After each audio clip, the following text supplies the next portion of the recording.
اور ان ایام معلومات سے مراد بھی عشرہ ذوالحجہ ہے۔ یہ 10 دن حرمت والے مہینے کے 10 دن ہیں۔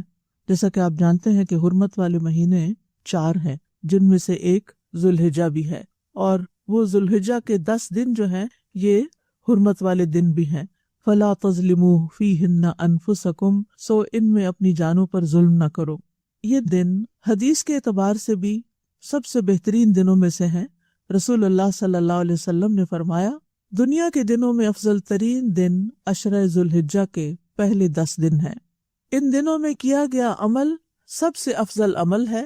نبی صلی اللہ علیہ وسلم نے فرمایا، ان دنوں میں کیے گئے عمل سے افضل کوئی عمل نہیں، یعنی عشرہ ذوالحجہ کے دنوں سے۔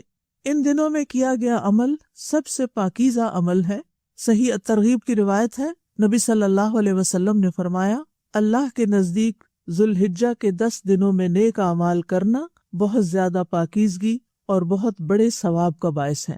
ان دنوں میں فرائض اور نوافل کا اجر بھی باقی دنوں کی نسبت بڑھ جاتا ہے، یعنی ان 10 دنوں میں جو بھی فرض اور نفل نماز آپ پڑھیں گے یا صدقہ خیرات کریں گے وہ عام دنوں کے مقابلے میں زیادہ اجر و ثواب پائے گا۔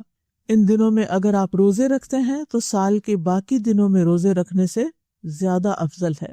ابن عباس کہتے ہیں کہ نبی صلی اللہ علیہ وسلم نے فرمایا، جو عمل ان 10 دنوں میں کیا جائے اس کے مقابلے میں دوسرے دنوں کا کوئی عمل افضل نہیں ہے۔ لوگوں نے عرض کیا کہ کیا جہاد بھی اس کے برابر نہیں؟ آپ نے فرمایا، جہاد بھی ان کے برابر نہیں، سوائے اس شخص کے جس نے اپنی جان اور اپنے مال کو خطرے میں ڈالا اور کوئی چیز واپس لے کر نہ لوٹا، یعنی وہ شہید ہو گیا وہیں پر۔ لہٰذا ان دنوں میں ہمیں زیادہ سے زیادہ نیکی کے کاموں کی طرف توجہ کرنی چاہیے۔ الحمدللہ رمضان کا مہینہ آتا ہے تو ہم سب اس سے پہلے ہی اس کی تیاری شروع کر دیتے ہیں، لک فارورڈ کرتے ہیں، انتظار میں ہوتے ہیں۔ پھر رمضان آتا ہے، پھر ہم روزے رکھتے ہیں، ذکر اذکار کرتے ہیں، تلاوت کرتے ہیں، زیادہ قرآن مجید پڑھنے کا اہتمام کرتے ہیں، راتوں کو نوافل زیادہ پڑھتے ہیں، تراویح کی شکل میں، قیام اللیل کی شکل میں، تہجد کی شکل میں، صدقہ خیرات عام دنوں سے کہیں زیادہ بڑھ جاتا ہے۔ لیکن بہت سے لوگ ان 10 دنوں کی فضیلت سے غافل رہتے ہیں اور ان 10 دنوں میں وہ کام نہیں کرتے جو انہیں کرنا چاہیے۔ تو خواہ حقوق العباد میں سے کچھ ہو یا پھر حقوق اللہ میں سے ہو، ہمیں عام دنوں کی نسبت اپنے نیک اعمال کو زیادہ کرنا ہے۔ اگر دیکھا جائے تو اس عشرے میں بڑی بڑی عبادات جمع ہو جاتی ہیں۔ ابن حجر رحمہ اللہ فرماتے ہیں، باقی دنوں کی نسبت ان دنوں کی فضیلت کا ایک سبب یہ بھی ہو سکتا ہے کہ اس میں بڑی بڑی عبادات جمع ہو جاتی ہیں، جیسے نماز، روزہ، صدقہ، حج۔ عبادات کا یہ اجتماع باقی ایام میں نہیں ہوتا، یعنی رمضان میں ہم نماز، روزہ اور صدقہ خیرات تو کرتے ہیں، عمرہ بھی کر لیتے ہیں، لیکن حج نہیں ہوتا۔ تو ان دنوں میں باقی سارے کام بھی ہو جاتے ہیں اور حج بھی ہو جاتا ہے۔ اور حج جو ہے وہ اسلام کے ارکان میں سے عظیم رکن ہے۔ الحج اشہر معلومات، اور حج کے چند مہینے جو معلوم ہیں اور ان میں شوال، ذوالقعدہ اور ذوالحجہ کے پہلے 10 دن ہیں، اور حج مبرور کی جزا جو ہے وہ جنت ہے۔ حدیث میں آتا ہے کہ حج مبرور کا صلہ تو صرف جنت ہی ہے۔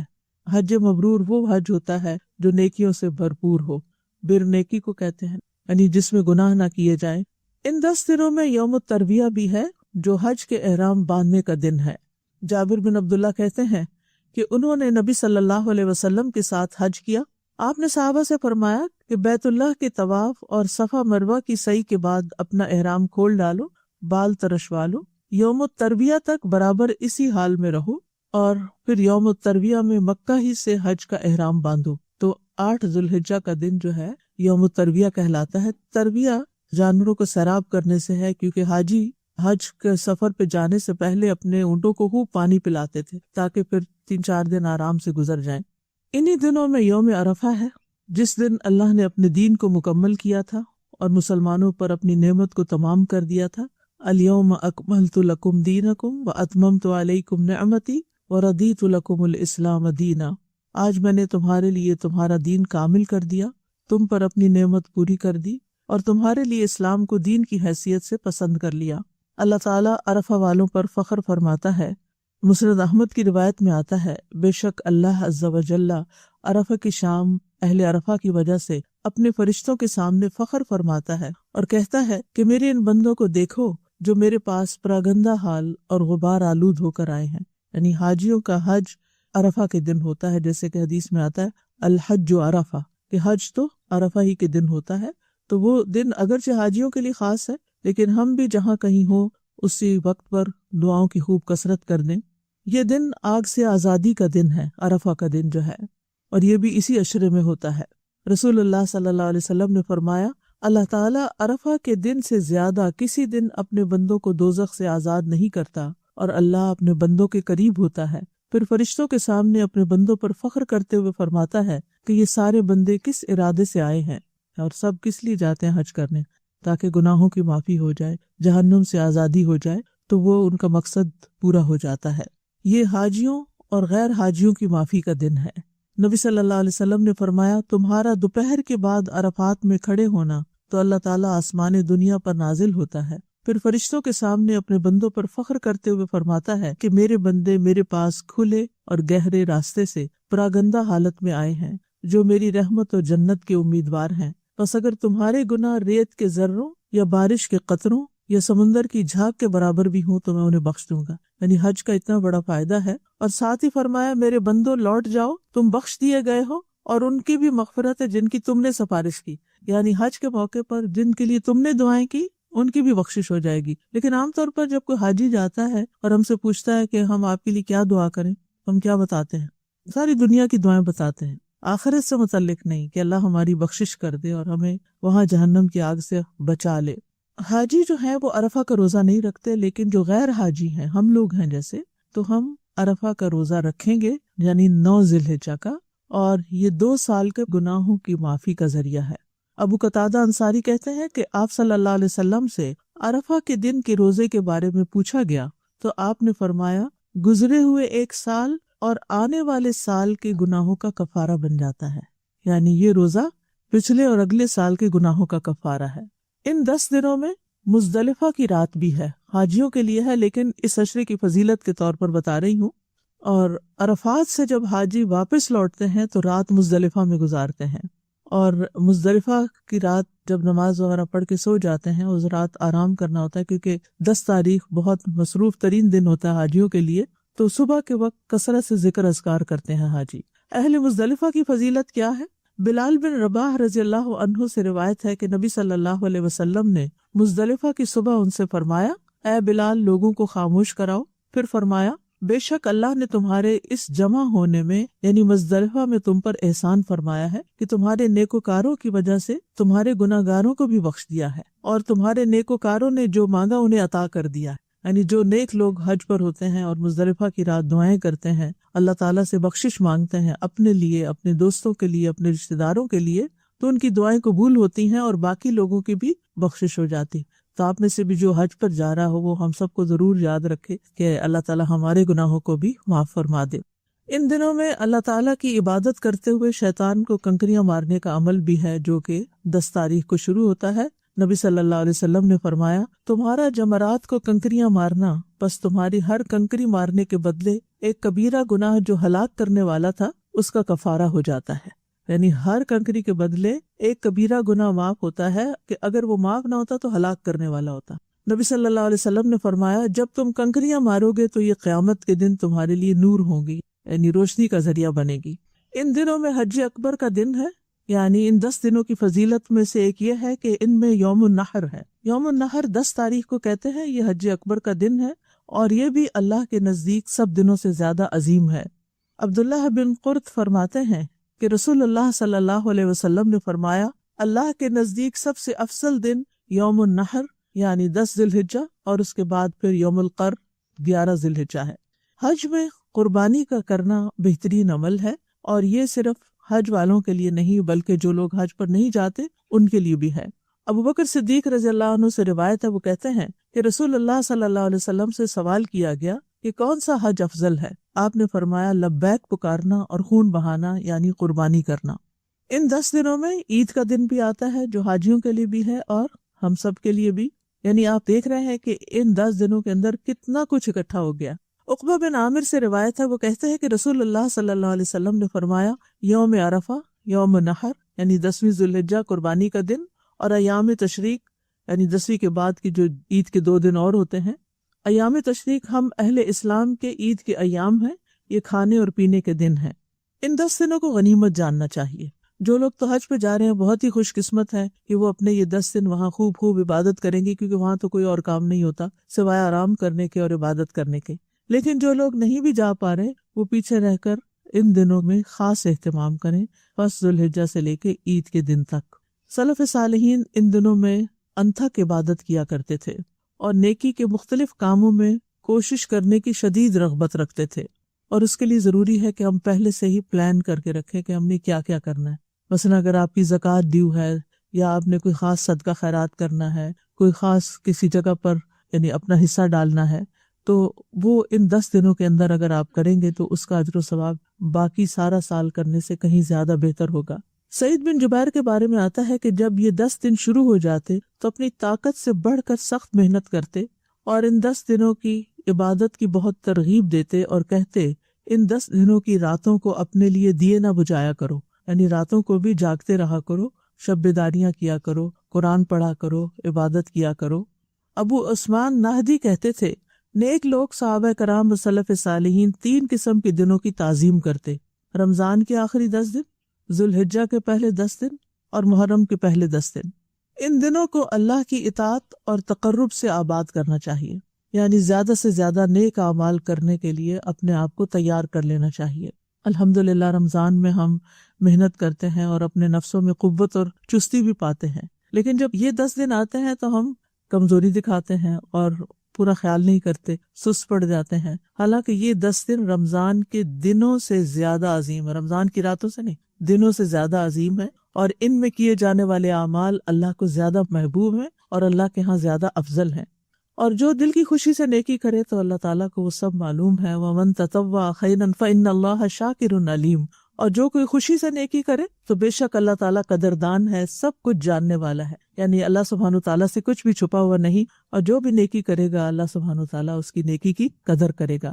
لہٰذا ہر طرح کا فرض، واجب، مستحب کام، کوئی بھی نیکی کا چھوٹا یا بڑا کام جو ہے وہ کرنا چاہیے، کیونکہ ان کا اجر کئی گنا زیادہ بڑھ جاتا ہے، اور گناہوں کی معافی کا ذریعہ بھی ہیں یہ دن۔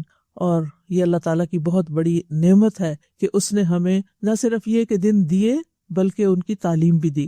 اب کرنے کے کام کیا ہیں؟ ان 10 دنوں میں ہم نے کیا کرنا ہے؟ نیکی کے جو بھی کام کرنے ہیں سب سے پہلے اپنی نیت کو اللہ کے لیے خالص کریں کہ ہم نے جو کچھ بھی کرنا ہے وہ اللہ کے لیے کرنا ہے، کسی پر کوئی بھی احسان نہیں۔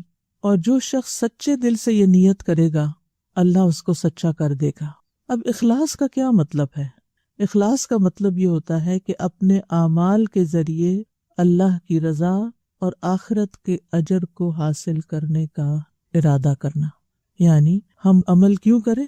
تاکہ ہمیں اللہ کی رضا حاصل ہو اور آخرت میں اس عمل کا اجر ملے۔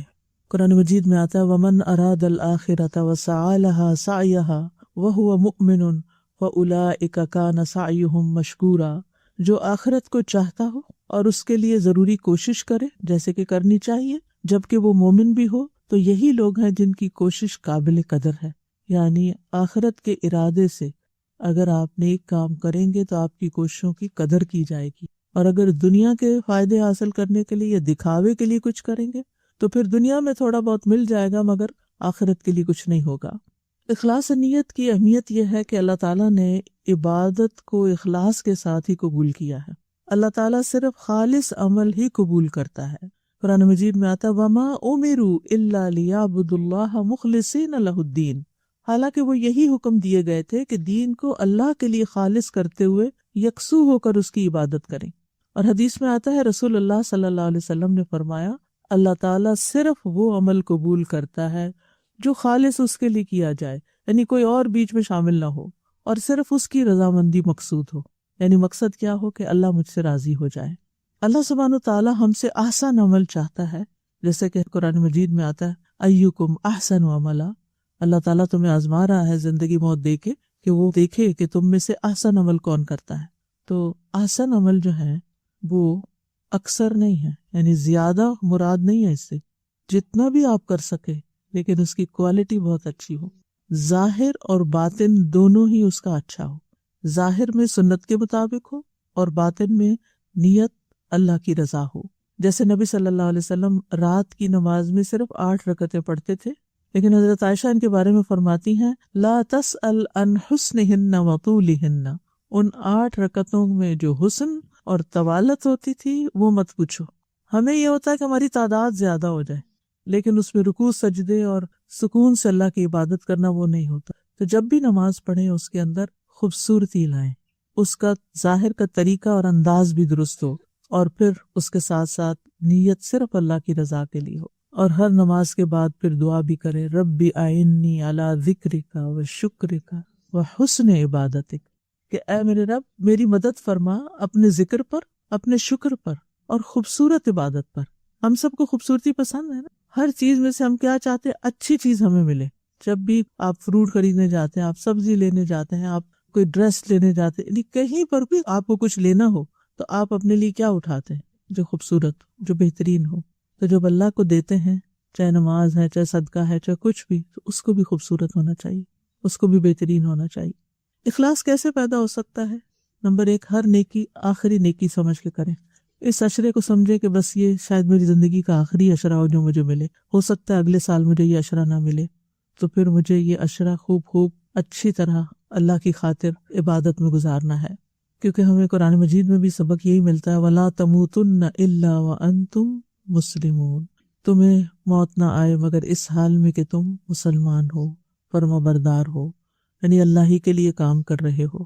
صبح ہو تو شام کا انتظار نہ کرو، شام ہو تو صبح کا انتظار نہ کرو. پھر اخلاص کے لیے دوسرا طریقہ جو آپ نے کرنا ہے انشاءاللہ، تنہائی کی عبادت، یعنی لوگوں سے چھپ کے نیکیاں کرنا، تنہائی میں رونا. بعض اوقات کوئی رو رہا ہوتا تو ہمیں بھی رونا آ جاتا ہے، وہ رونا نہیں جو اخلاص والا ہے. تنہائی میں رونا، تنہائی میں دل سے آہیں بھرنا، تڑپنا. جیسے ہم دنیا کی چیزوں کے لیے تڑپتے ہیں، ایسے ہی اپنی دعاؤں میں تڑپیں. اپنے فرائض بھی تنہائی میں ادا کریں. اپنی خلوت کی عبادت کو جلوت سے بہتر بنائیں، یعنی جو اکیلے میں نماز ہے یا عبادت یا کوئی بھی کام، وہ اس سے بھی زیادہ اچھا کریں جو سب کے سامنے کر رہے ہوتے ہیں. اخلاص کے لیے تیسرا طریقہ، نیکیوں کو اللہ کا حکم سمجھ کے کریں، عادتاً نہیں. عبادت کو عادت نہ بنا لیں بلکہ اللہ کی فرما برداری اور اطاعت سمجھ کر، چاہے حقوق اللہ ہوں چاہے حقوق العباد ہوں، ہمسائے ہوں، رشتہ دار ہوں، والدین ہوں، اولاد ہوں، استاد ہوں، سب سے حسن سلوک عبادت سمجھ کے کریں. کوئی بیمار ہے، آپ اس کی عادت کرنے جا رہے ہیں، حتیٰ کہ آپ ایک میسج بھی لکھ رہے ہیں نا، تو اس وقت بھی یہ کہیں کہ میں صرف اللہ کی خاطر حال پوچھوں، اس لیے نہیں کہ آج میں پوچھوں تو کل کوئی میرا پوچھے. اخلاص کے لیے چوتھا طریقہ کیا ہے کہ ہر قسم کی نیکی کریں.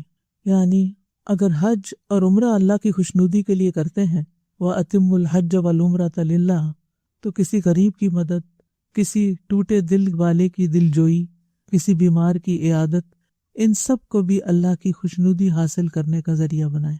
یہ بھی اللہ ہی کی خاطر کریں. پھر ہر طرح کی نیکیاں، چھوٹی بھی اور بڑی بھی.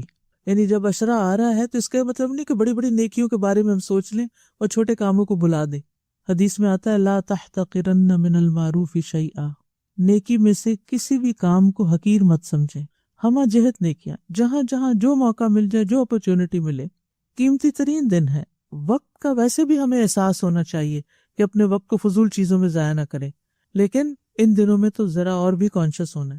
یہ دن جو ہوتے ہیں، جیسے رمضان کا مہینہ ہے، یہ دن ہے، یہ ہماری تربیت کے لیے آتے ہیں. جب ہم ڈھیلے ہو جاتے ہیں نا تو پھر دوبارہ سے ہمیں ٹریک پہ لایا جاتا ہے. اب مثال کے طور پر اگر آپ قرآن پڑھ رہے تھے، پڑھتے پڑھتے آپ کو نیند آنے لگی، تو اب یہ نہیں کہ آپ اپنا سیل فون کھول کے ڈرامہ دیکھنا شروع کر دیں کہ میں تھوڑا سا ریلیکس ہو جاؤں، میری بوریت دور ہو جائے، بلکہ آپ وہاں سے اٹھ جائیں، تھوڑا سا چل پھر کے اللہ کا ذکر کر لیں، کوئی اور گھر کا کام کر لیں، کوئی صفائی کر لیں، کوئی کچھ کر لیں، یعنی کسی کی خدمت کر دیں، کوئی کچھ جو کرنے کے کام وہ کر کے پھر دوبارہ آ کے پڑھنا شروع کر دیں. کیونکہ اکثر ایسے ہوتا ہے جب ہم پڑھ رہے ہوتے ہیں تو ہم تھوڑا سا تھک جاتے ہیں، آنکھیں تھک جاتی ہیں، خود تھک جاتے ہیں، پھر نیند آنے لگتی ہے، تو پھر انسان سوچتا ہے کہ چلو کوئی ایسا کام کرو کہ نیند چلی جائے. تو وہ جو ایسا کام کرو کہ نیند چلی جائے، اس میں بھی وہ کام سوچیں کہ جو خیر کا کام ہے اور بھلائی کا کام ہے، نہ کہ پہلی نیکی کو مٹانے والا کام ہے. میں جب یونیورسٹی میں تھی تو خود ہی اپنے کپڑے دھونے ہوتے تھے اور سارے کام خود کرنے ہوتے تھے. تو میں اپنے کاموں کو اس طرح جمع رکھتی تھی اپنی پڑھائی کے ارد گرد کہ پڑھتی رہتی تھی. جس وقت میں سمجھتی تھی میں تھوڑی سی تھک گئی ہوں، بور ہو رہی ہوں، تو اٹھ کے جا کے کپڑے بھگو کے آ جاتی تھی. دھوتی نہیں تھی، صرف بھگو دیتی تھی. اتنے پانی میں ہاتھ ساتھ ڈالے، ادھر ادھر برتن چیز اٹھائی رکھی کیا، وہ نیند بھاگ گئی. پھر پڑھنا شروع کر دی. پھر تھوڑا سا وہ سستی آنے لگی تو پھر جا کے ان کو مل کے رکھ دیا. تو میں صرف بریکس میں، کیونکہ وہ میرا پرائم ٹائم جو ہے وہ کپڑے دھونے میں نہیں لگے بلکہ وہ پڑھنے میں لگے، اور یہ وقفوں میں فرصت یعنی اپنی پڑھائی کی تھکاوٹ دور کرنے کے لیے وہ کام کر لیں۔ تو اسی طرح نہانا دھونا بھی اور کمرے کی صفائی اور باقی چیزوں کی وہ بھی میں ایسے وقت میں کرتی تھی جب تھک جاتی تھی۔ اسی طرح جب آپ کو پتا بیک ہوم بعض اوقات ہاتھوں سے کپڑے دھونے پڑتے ہیں اور فلی آٹومیٹک مشینیں نہیں ہوتی، تو اس میں ویک میں صرف ایک دن رات کو سونے سے پہلے دھوتی تھی تاکہ میں تھکوں تو سو جاؤں، اچھی سی نیند سو جاؤں۔ صبح نہیں دھونے، کیونکہ تھک کے تو سارا دن اور کوئی کام نہ ہو۔ یہ دیکھیں کہ آپ کی پرائرٹی کیا ہے، کون سا کام آپ کی زندگی میں زیادہ عام ہے، اس کو سب سے زیادہ ٹاپ پر رکھے، پہلے وہ کر لیں۔ ہم کیا کرتے ہیں، اچھا سارے کام کر کے پھر آرام سے نماز پڑھیں گے، وہ پھر آرام ہی ہو جاتا ہے، پھر نماز میں سونے لگ جاتے ہیں۔ اخلاص کا 5واں طریقہ، اپنی عبادت پر مطمئن نہ ہو، یعنی جو کر لیا اس کو کافی نہ سمجھیں۔ ان لوگوں سے اپنے آپ کو کمپیئر نہ کریں جو کچھ نہیں کر رہے۔ ہو سکتا ہے آپ کے ہسبینڈ گھر میں بیٹھ کے نیوز دیکھتے جائیں وہی بار بار ریپیٹڈلی تبصرے ادھر ادھر، اب آپ دیکھ کے کڑ رہے ہیں، اور آپ ایک دفعہ آتے ہیں کہتے ہیں بند کریں اس کو، عشرہ ذوالحجہ ہے۔ تو ٹھیک ہے، آپ پیمفلیٹ لے جائیں گھر، ان کو پڑھنے کے لیے دے دیں، وہ آپ سے زیادہ سمجھدار ہیں، ان کی اپنی چوائس ہے، اگر وہ کر لیں تو بہت اچھا ہے، لیکن اگر نہیں تو اپنا ٹیمپرامنٹ خراب نہیں کریں اور اپنی زبان سے کوئی ایسا لفظ نہیں نکالیں یا اپنا ایٹیٹیوڈ ایسا نہیں دکھائیں کہ جس کی وجہ سے گھر میں بدمزگی ہو۔ آپ اپنی عبادت میں لگ جائیں اور اس پر مطمئن نہ ہو۔ آپ ایسے لوگوں سے اپنے آپ کو کمپیئر کریں جو ہم سے آگے ہوں۔ اہل جنت بھی، جنت میں جانے والے بھی دنیا میں گزرے ہوئے ان اوقات پر حسرت کریں گے جو دنیا میں انہوں نے اللہ کے ذکر کے بغیر گزار دی ہے۔ اوہ، یعنی جب انہیں یاد آئے گا نا کہ فلاں وقت بھی تھا میرے پاس، تو چپ کر کے گاڑی چلا رہی تھی، اپنا منہ ہلا لیتی ساتھ اور ذکر کرتی جاتی، یا کوئی تلاوت سن لیتی، یا کوئی اور اچھی بات کر دیتی، یا کسی کی مدد کر دیتی۔ تو جنت میں بھی پہنچ کے ان کو حسرت ہوگی کہ ہم یہ اچھا کام کر لیتے تو آج اس سے بھی اوپر کے درجوں میں ہوتے، لیکن وہاں رہ کے تو نہیں بڑھیں گے، وہ تو دنیا میں ہی بڑھا سکتے ہیں۔ والذین یؤتون ما آتوا وقلوبهم وجلۃ انہم الی ربہم راجعون، اور جو لوگ دیتے ہیں جو کچھ بھی وہ صدقہ دیتے ہیں جبکہ ان کے دل لرزتے ہیں اس بات سے کہ بے شک وہ اپنے رب کی طرف لوٹنے والے ہیں۔ پھر سچی توبہ کرنا، کیوں؟ یعنی کرنے والے کاموں میں پہلے تو اپنی نیت خالص کر لی، ٹھیک ہے اللہ کے لیے کرنا سب۔ آپ کوئی بھی نیک کام شروع کرنے سے پہلے توبہ کرنی ہے، اس لیے کہ گناہ نیکیوں میں رکاوٹ بن جاتے ہیں۔ گناہوں کی وجہ سے نیکی کے کاموں میں سستی آ جاتی، ہم اچھے بھلے مستقل کوئی نیکی کے کام کر رہے ہوتے ہیں، سال ہر سال کرتے ہیں، پھر کوئی ایسا گناہ کرتے ہیں کہ جس کی وجہ سے انہی نیکیوں کی توفیق چھن جاتی ہے۔ لوگ کہتے ہیں نا ہمیں استقامت نہیں ہوتی، پتہ نہیں میرے سے یہ کام کیوں چھوٹ گیا ہے، میں یہ اچھا بھلا کام کرتی تھی اب مجھ سے رہ گیا ہے۔ ضرور سوچیں کہ کوئی غلط کام تو نہیں کیا، کوئی حرام کام تو نہیں کیا، کسی ایسے لغو اور لہو میں تو مشغول نہیں ہو گئے کہ جس کی وجہ سے دل سخت ہو گیا اور اب نیکی کی مجلسوں میں دل ہی نہیں لگتا۔ تو اس لیے سابقہ گناہوں پر یا جو موجودہ کر رہے ہیں، چاہے وقت ضائع کرنا ہے، چاہے فضول چیزیں دیکھنا ہے یا غیر ضروری کاموں میں مصروف ہونا ہے جو کہ ہماری آخرت میں کوئی فائدہ نہیں دینے والے، تو ان پر توبہ کریں، اللہ سے معافی مانگیں اور واپس پلٹیں۔ یعنی سابقہ گناہوں پر ندامت، پھر جو کر رہے ہیں ان کو چھوڑنا اور آئندہ نہ کرنے کا پکا عہد کرنا۔ اور ویسے بھی اللہ تعالیٰ ہم سب کو ہی حکم دیتے ہیں وَتُوبُوا إِلَى اللَّهِ جَمِيعًا أَيُّهَا الْمُؤْمِنُونَ لَعَلَّكُمْ تُفْلِحُونَ، تم سب اللہ کے حضور توبہ کرو اے ایمان والو تاکہ تم فلاح پا سکو۔ یعنی کامیاب ہونے کے لیے توبہ استغفار ضروری ہے۔ وَسَارِعُوا إِلَى مَغْفِرَةٍ مِّن رَّبِّكُمْ وَجَنَّةٍ عَرْضُهَا السَّمَاوَاتُ وَالْأَرْضُ أُعِدَّتْ لِلْمُتَّقِينَ، اور ایک دوسرے سے بڑھ کر اپنے رب کی بخشش کی طرف دوڑو اور اس جنت کی طرف دوڑو جس کی چوڑائی آسمانوں اور زمین کے برابر ہے، ڈرنے والوں کے لیے تیار کی گئی ہے۔ حدیث میں آتا ہے ہر انسان خطا کار ہے اور بہترین خطا کار وہ ہیں جو توبہ کرنے والے ہیں۔ علامہ ابن قیم کہتے ہیں توبہ کی منزل سب سے پہلی، درمیانی اور سب سے آخری منزل ہے، پس بندہ اس سے علیحدہ نہیں ہو سکتا، اس کو اپنی موت تک اسی میں قائم رہنا چاہیے۔ اگر وہ کسی اور منزل کی طرف کوچ کرتا ہے تو وہ توبہ کی منزل سمیت کوچ کرے گا اور اسی کے ساتھ پڑاؤ کرے گا۔ توبہ بندے کا آغاز اور اس کی انتہا ہے۔ توبہ کی بندے کو آخری عمر تک، آخری دن تک ضرورت رہتی ہے، جیسے ابتدا میں ضرورت ہے ویسے ہی آخر میں بھی۔ یعنی ہر بندہ خطا کار ہے نا، تو جوان ہو تب بھی توبہ کرے۔ وہ کہتا ہے نا در جوانی توبہ کردن شیوہ پیغمبری است، فارسی کا ایک جملہ ہے جس کا مطلب ہے جوانی میں توبہ کر لینا پیغمبروں کا شیوہ ہے، یعنی پیغمبروں کے ٹریٹس میں سے ہے۔ تو جب بھی انسان کو احساس ہو کہ یا دل بھاری ہو یا بوجھل ہو یا نیکی کرنے کو دل نہ چاہتا ہو یا نیکی کرنے کا موقع ہاتھ سے جا رہا ہو، پھر توبہ استغفار شروع کرے کہ یا اللہ تو میرے لیے رستہ کھول دے اور جو رکاوٹیں ہیں میری دور کر دے۔ حافظ ابن رجب کہتے ہیں جو شخص توبہ کے بغیر صبح یا شام کرتا ہے وہ خطرے میں ہے، کیونکہ ڈر ہے کہ اگر وہ توبہ کے بغیر اللہ سے ملاقات کرے گا تو اس کو ظالموں کے گروہ میں کھڑا کیا جائے گا۔ اللہ تعالیٰ کا فرمان ہے وَمَن لَّمْ يَتُبْ فَأُولَٰئِكَ هُمُ الظَّالِمُونَ، جو توبہ نہ کرے وہ ظالم ہے، یعنی اپنی جانوں پہ ظلم کرنے والے ہیں۔ پھر ان 10 دنوں میں محنت کرنے کا عزم و ارادہ کرنا ہے۔ پہلی چیز اخلاص، دوسری چیز توبہ استغفار، تیسری چیز محنت کرنی ہے، یعنی اپنے آپ کو مزید تھکانا ہے۔ جو کر رہے ہیں نا اس کو کافی نہیں سمجھنا، ایک اور قدم آگے جانا ہے۔ اور جو شخص محنت کا ارادہ کرے گا اللہ تعالیٰ اس کو ضرور رستہ دکھائے گا کہ اسے کیا کرنا ہے۔ وَالَّذِينَ جَاهَدُوا فِينَا لَنَهْدِيَنَّهُمْ سُبُلَنَا، اور جو لوگ ہماری راہ میں جد و جہد کرتے ہیں ہم یقیناً انہیں اپنی راہیں دکھا دیتے ہیں، یعنی نیکیوں کے رستے ان پر کھول دیتے ہیں۔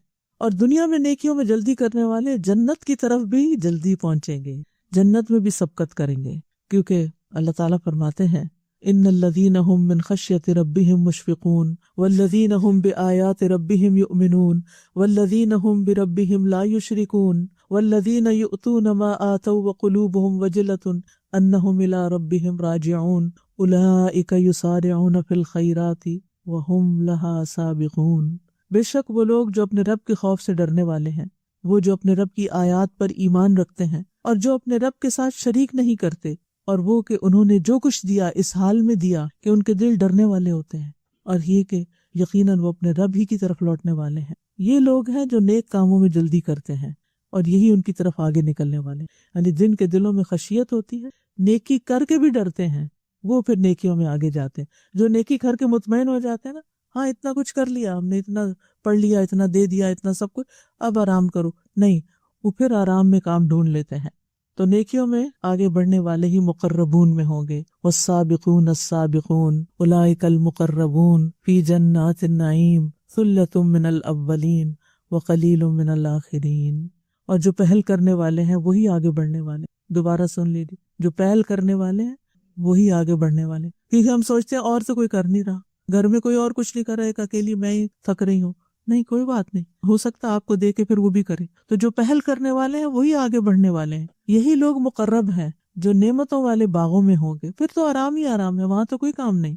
پہلوں میں سے بہت سے ہوں گے اور پچھلوں میں کم، ہم پچھلوں میں سے ہیں، اور پچھلوں میں سے بہت کم ہوں گے جو اپنے آپ کو نیکیوں میں پھر تک آئیں گے۔ اور یاد رکھیے کہ نیکیوں کا شوق اسی وقت ہوگا جب اللہ سے محبت ہوگی۔ جس سے محبت ہوتی ہے نا اس کے لیے کوئی بھی کام کرنا مشکل نہیں ہوتا، اور انسان دل کی خوشی سے کرتا ہے اور بھاگ بھاگ کے کرتا ہے۔ تو محبت سے مراد اللہ کی محبت، اللہ کے رسول صلی اللہ علیہ وسلم کی محبت، اور جن کے اندر یہ دو محبتیں ہوں وہ ایمان کی حلاوت پا لیتا ہے۔ اور اسی طرح اللہ کی خاطر محبت، یعنی محبت جو ہے نا وہ زندگی میں مٹھاس پیدا کر دیتی۔ جس تعلق میں بھی محبت ہوتی ہے وہ تعلق آپ کو خوشی دیتا ہے، اور ہم عام طور پر نفرتیں پال لیتے ہیں، اس نے میرے ساتھ یہ کیا، اس نے وہ کیا، یعنی ہر ایک سے کوئی نہ کوئی شکایت دل میں رکھ کے اپنے آپ کو جلاتے رہتے ہیں۔ اس سے باہر نکلنا چاہیے، کیونکہ یہ بہت سی بیماریوں کا سبب ہے۔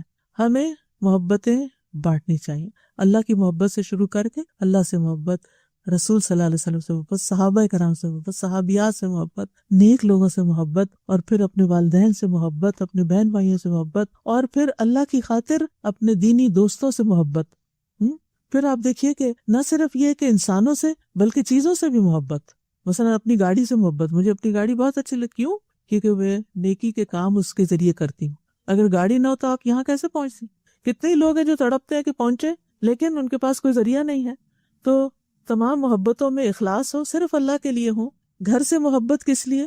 یہ گھر میرے لیے سکون کی جگہ ہے جس کی وجہ سے میں کچھ کرنے کے قابل ہوتی ہوں، میری عبادت کے لیے پرسکون جگہ ہے۔ اولاد سے محبت کہ اولاد اللہ کی فرما بردار ہے۔ شاگردوں سے محبت کہ یہ میرے لیے صدقہ جاریہ ہے، یہ میرا باغ ہے۔ صحابہ سے محبت کہ وہ اللہ کے رسول صلی اللہ علیہ وسلم سے محبت کرتے تھے، اس لیے ان سے محبت۔ تو ہر محبت کی وجہ بھی جانیں کہ کسی بھی چیز سے آپ محبت کیوں کرتے ہیں۔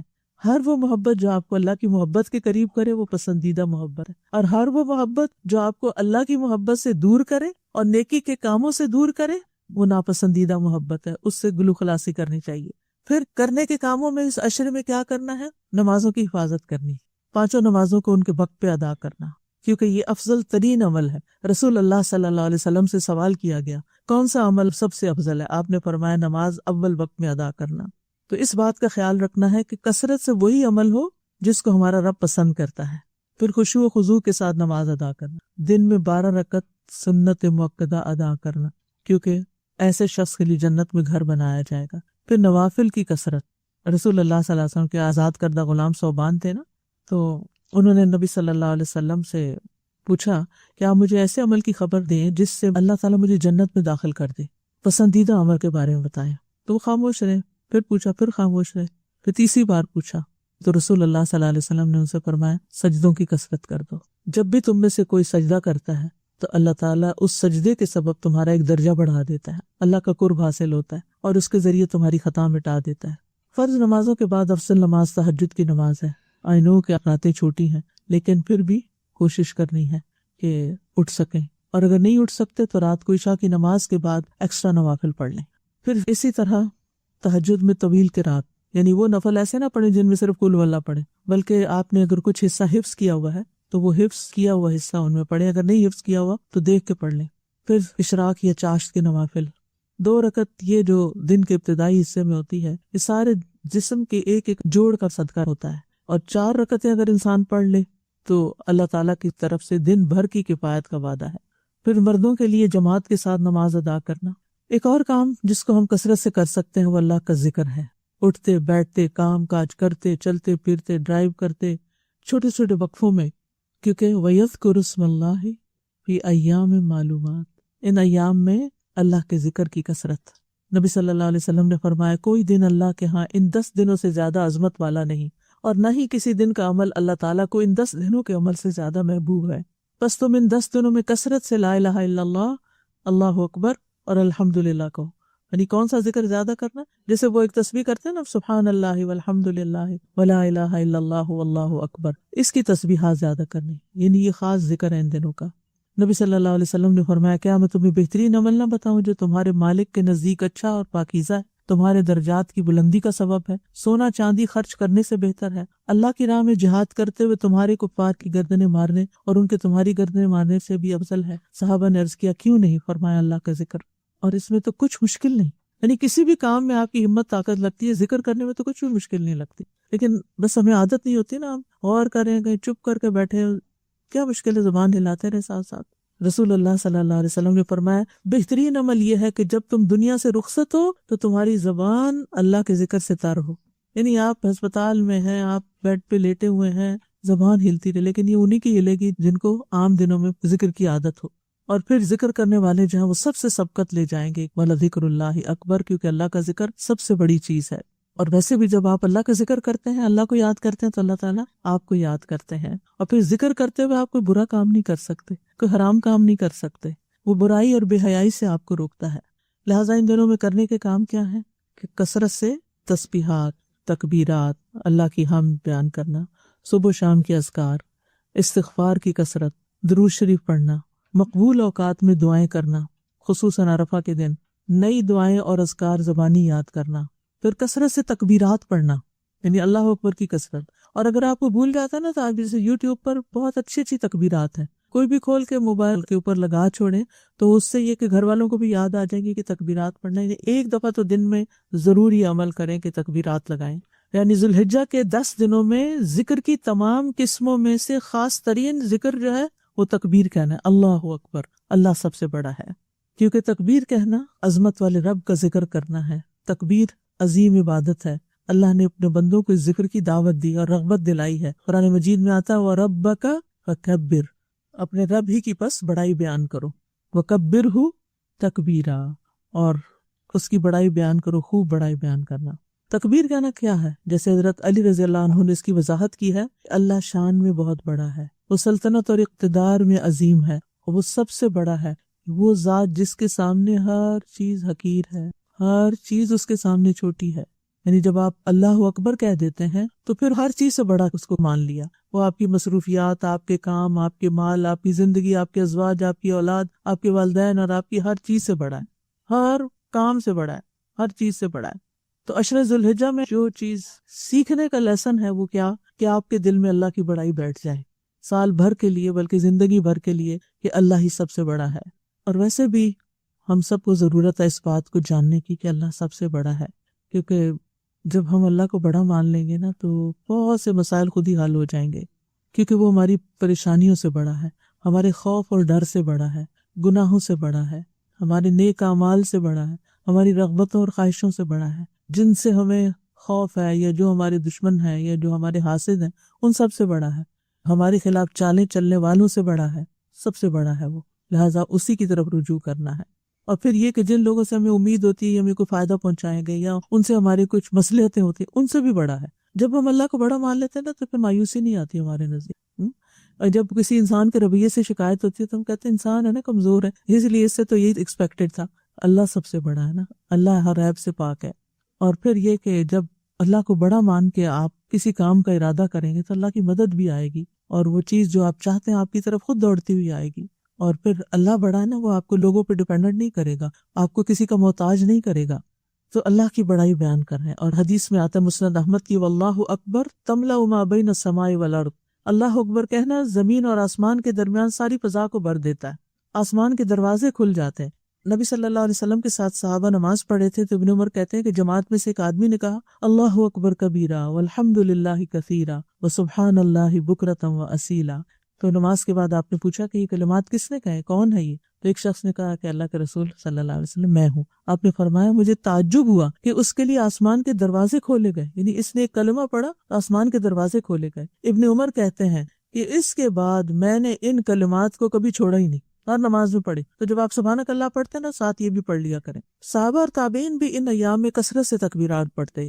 حضرت ابن عمر اور ابو ہریرہ ان 10 دنوں میں بازار کی طرف نکل جاتے، دونوں تکبیرات پڑھتے، لوگ ان کی تکبیر سن کر تکبیر کہتے، اور محمد بن علی نفل نمازوں کے بعد بھی تکبیر کہتے تھے۔ ویسے بھی ہم سلام پھیر کے اللہ اکبر تو کہتے ہیں، لیکن پھر زیادہ ریپیٹ کر سکتے۔ پھر یہ ہے کہ خواتین بھی تکبیرات پڑھتی تھی۔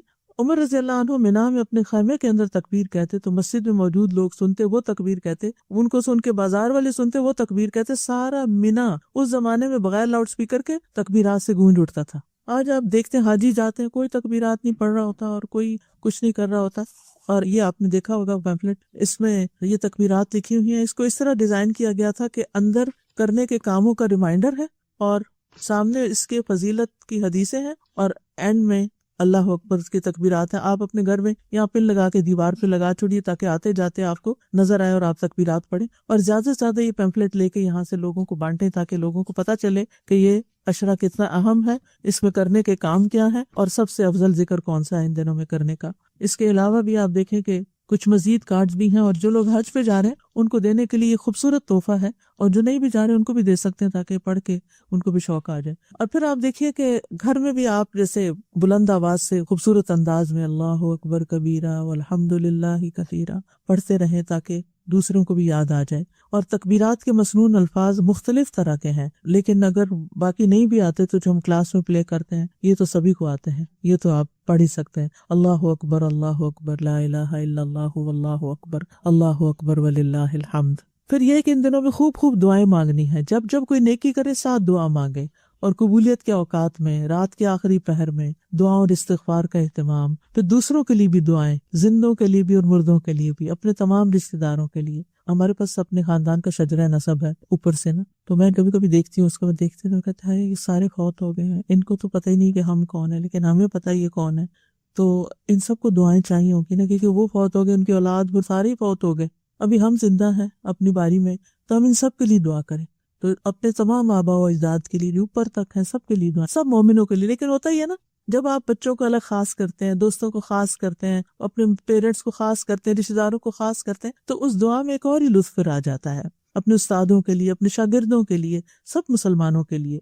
قرآن کی تلاوت کثرت سے کریں، یعنی ان 10 دنوں میں اللہ سے تجارت کریں، اور ہر حرف پہ 10 نیکیاں ہیں، اور نفلی اعمال میں سب سے افضل عمل ہے تلاوت قرآن کی کثرت، غموں کا علاج ہے، سکون کا ذریعہ ہے، اور اگر ہو سکے تو ان 10 دنوں میں ایک پورا قرآن ختم کر لیں، اگر ممکن ہو تو۔ پیچھے لگ جائے تو انسان پر اٹھتے بیٹھتے کر ہی لیتا ہے۔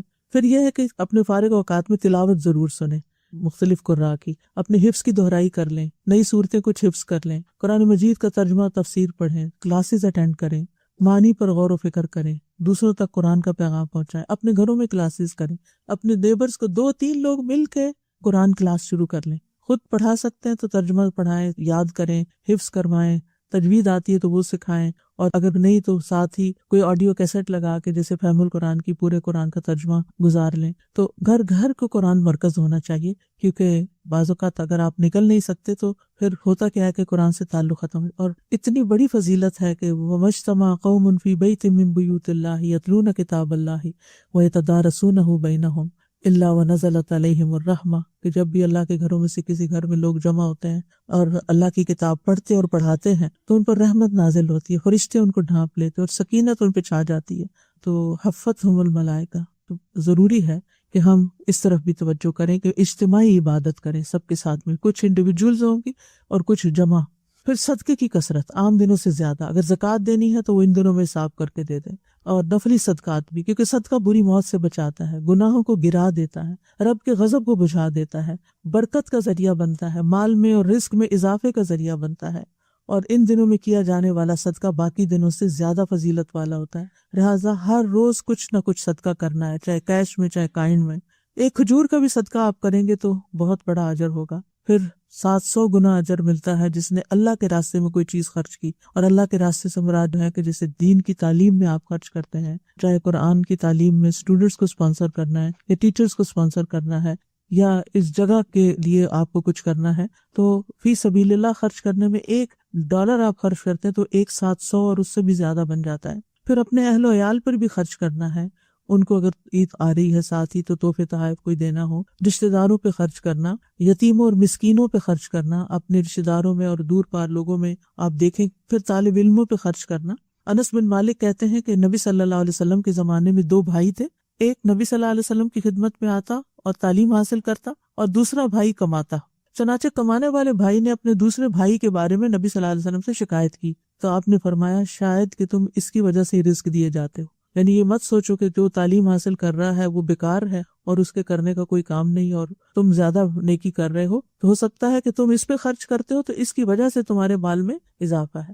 اسی طرح اپنی زائد و ضرورت چیزیں جو ایکسٹرا ہیں وہ بھی گھر سے آپ نکال سکتے ہیں. پھر روزے رکھنا، اور خصوصاً 9 ذی الحجہ کا روزہ رکھنا، یوم عرفہ کا روزہ، کیونکہ نبی صلی اللہ علیہ وسلم نے فرمایا میں اللہ سے امید کرتا ہوں کہ وہ گزشتہ 1 سال اور آئندہ 1 سال کے گناہوں کا کفارہ ہو جائے گا. زیادہ سے زیادہ نفلی روزے، جو تو 9 دن کے پورے روزے رکھ سکتے ہیں وہ سارے ہی رکھ لیں، اور جن کو نہیں تو وہ منڈے تھرسڈے کا روزہ رکھ لیں، یا اگر قضا روزے آپ کے رہتے ہیں اور رمضان میں پورے نہیں ہوئے تو وہ آپ رکھ سکتے ہیں. پھر صلہ رحمی کرنا، والدین کو یاد کرنا، اگر زندہ نہیں تو ان کی طرف سے کچھ صدقہ کرنا. پھر خدمت خلق کے کام کرنا، اور پھر صلہ رحمی میں رشتہ داروں کا حال چال پوچھنا، جو بیمار ہیں ان کا خیال کرنا، یا تو وزٹ کرنا یا فون کرنا یا ان کی ضروریات پوچھنا یا ان کی ضروریات پوری کرنا، کیونکہ صلہ رحمی جو ہے جنت میں لے جانے والا عمل ہے. نبی صلی اللہ علیہ وسلم نے فرمایا سلام پھیلاؤ، اچھی گفتگو کرو، صلہ رحمی کرو، یعنی رشتہ داروں سے جوڑ کے رکھو، اور راتوں کو جب لوگ سو رہے ہوں تو قیام کرو، تم سلامتی کے ساتھ جنت میں داخل ہو جاؤ گے. پھر پڑوسیوں کی خبرگیری کرنا، ضرورت مندوں کی مدد کرنا، سلام کو عام کرنا، دین کی تعلیم اور تبلیغ کے کاموں میں حصہ لینا، اور اجتماعی بھلائی کے کاموں میں والنٹیئر کرنا. پھر کچھ نہ کرنے کے کام ہیں اور ان میں گناہوں اور نافرمانیوں سے بچنا. یعنی اگر آپ کو کوئی عادت پڑی ہوئی ہے کوئی لغو یا فضول کام کرنے کی، یا کسی حرام میں کسی طرح سے آپ مبتلا ہو گئے ہیں، تو ان سب چیزوں سے توبہ کر کے ان کو چھوڑ دیں. فلا تظلموا فیہن انفسکم. پھر نبی صلی اللہ علیہ وسلم کی سنتوں کو زندہ کرنا، اطاعت والے کام کرنا، اپنی زبان کی حفاظت خاص طور پر کرنا. اور نبی صلی اللہ علیہ وسلم نے فرمایا خوشخبری ہے اس کے لیے جس نے اپنی زبان پہ قابو پا لیا اور اس کے گھر نے اسے کشادگی دی، یعنی گھر میں رہنا اس کو اچھا لگا اور وہ اپنے گناہ پر رویا. پھر اپنے اوقات کو ضائع ہونے سے بچانا، زیادہ سونا نہیں، لہو اور لغو میں نہیں پڑنا، سوشل میڈیا پہ بہت زیادہ وقت ضائع نہیں کرنا، کیونکہ قرآن مجید میں آتا ہے قد افلح المؤمنون الذین هم فی صلاتهم خاشعون والذین هم عن اللغو معرضون. یقیناً کامیاب ہو گئے وہ مومن جو اپنی نماز میں عاجزی کرنے والے ہیں، وہی جو لغو کاموں سے منہ موڑنے والے ہیں. ومن حسن اسلام المرء ترکہ ما لا یعنی، لا یعنی فضول بیکار چیزوں کو اپنی زندگی سے نکالنا ہے. اور خاص طور پر یہ ہے کہ قربانی ضرور کرنی ہے اگر توفیق ہے، استطاعت ہے، کیونکہ یہ ان دنوں کا عظیم ترین عمل ہے. اور نبی صلی اللہ علیہ وسلم نے حج کے موقع پر کتنی قربانیاں کی تھی؟ 100 اونٹ، بکریاں بھی نہیں، 100 اونٹ سے. قربانی کا لفظ جو ہے نا یہ قرب سے ہے، کہ اس سے اللہ کا قرب حاصل ہوتا ہے. لوگ پوچھتے ہیں ہم زکوٰۃ نہیں دیتے کیا ہم قربانی کر لیں، ہمارے پاس قرضہ ہے کیا اور قربانی کر لیں؟ یہ باتیں نہیں پوچھنے کی. آپ یہ دیکھیں کہ آپ کے اندر اگر حیثیت ہے ایک جانور قربان کرنے کی، حصہ ڈالنے کی، تو بس ڈال دیں. کیونکہ آپ نے اللہ کا قرب حاصل کرنا ہے اور غریبوں تک گوشت پہنچانا ہے. اور صحابہ جو تھے وہ اس کا بہت اہتمام کیا کرتے تھے. نبی صلی اللہ علیہ وسلم نے فرمایا تمہارا قربانی کرنا یہ تمہارے لیے تمہارے رب کے پاس ذخیرہ کر دی جاتی ہے. اور پھر عید کے دن کی سنتوں پر عمل کرنا، عید کی نماز کا اہتمام کرنا، عید کی نماز کہیں نہ کہیں ضرور پڑھیں، عزیز و اقارب سے ملاقات کریں، اور قربانی کا گوشت خود بھی کھانا اور دوسروں کو بھی کھلانا. اور پھر دکھاوے نہیں کرنا، یعنی یہ نہیں کہ قربانی کا گوشت بٹ رہا ہے اس کی تصویریں پوسٹ کر رہے ہیں، پھر پکا لیا تو اس کی تصویریں پوسٹ کر رہے ہیں، جانور کی تصویریں پوسٹ کر رہے ہیں. ان چیزوں سے بچنا ہے، یہ پسندیدہ نہیں ہے. پھر ذوالحجہ کا چاند جب نظر آ جائے گا تو چاند دیکھنے کی کوشش کرنی ہے، پھر دعا بھی پڑھنی ہے، اور چاند نظر آتے ہی تکبیرات شروع کر دینی ہے. ٹھیک ہے، اور بال اور ناخن اس سے پہلے ہی کاٹ کے رکھ لینے ہیں اگر آپ کا قربانی کا ارادہ ہے. قربانی کرنے والے کے لیے پابندی ہے، کیونکہ نبی صلی اللہ علیہ وسلم نے فرمایا جب ذی الحجہ کا عشرہ شروع ہو جائے اور تم میں سے کسی کا قربانی کرنے کا ارادہ ہو تو اپنے بالوں اور جلد میں سے کچھ نہ لے. اسی طرح جو سکن وغیرہ ہوتی اس کو بھی کچنا، یعنی حفاظت کرنی ہے. اور جو قربانی کی استطاعت نہ رکھتا ہو تو وہ اس دن یعنی عید والے دن اپنے ناخن اور بال وغیرہ تراشے تو وہ بھی انشاءاللہ قربانی کا اجر پائے گا. وآخر دعوانا ان الحمد للہ رب العالمین. سبحانک اللہم وبحمدک اشہد ان لا الہ الا انت استغفرک واتوب الیک. السلام علیکم ورحمۃ اللہ وبرکاتہ.